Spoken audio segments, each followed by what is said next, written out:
వీటిలో ఉమ్మడి కుటుంబం చిత్రం 1968లో మాస్కోలో జరిగిన అంతర్జాతీయ చలనచిత్రోత్సవంలో ప్రదర్శితమైంది. రామారావు గారు యోగానంద్ కాంబినేషన్లో మొత్తం 17 చిత్రాలు వచ్చాయి.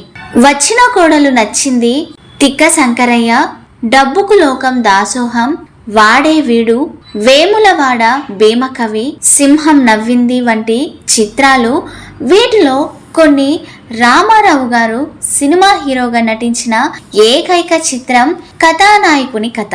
ఈ చిత్రానికి కూడా యోగానంద్ దర్శకుడు. ఆయన నిర్మాతగా మారి ఒకప్పటి తన రూమ్మేట్ రామారావు గారితో బాగ్దాద్ గజ దొంగ చిత్రాన్ని నిర్మించారు. అయితే ఈ సినిమా హిట్ అవ్వలేదు.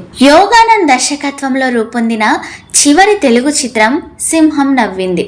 అలాగే తెలుగులో హిట్ అయిన చండశాసనుడు ఆధారంగా తమిళంలో రూపొందిన చరిత్ర నాయకన్ చిత్రానికి కూడా యోగానంద్ దర్శకత్వం వహించారు.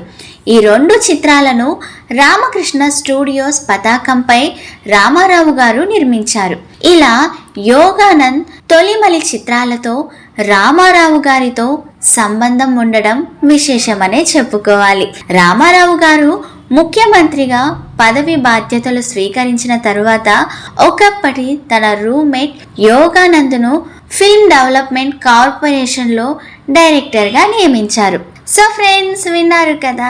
మరొకసారి మర్చిపోయి ఉంటే మన విశ్వ రివ్యూస్ ఛానల్ని సబ్స్క్రైబ్ చేసుకొని లైక్ చేసి షేర్ చేసి కమెంట్ చేయండి ప్లీజ్.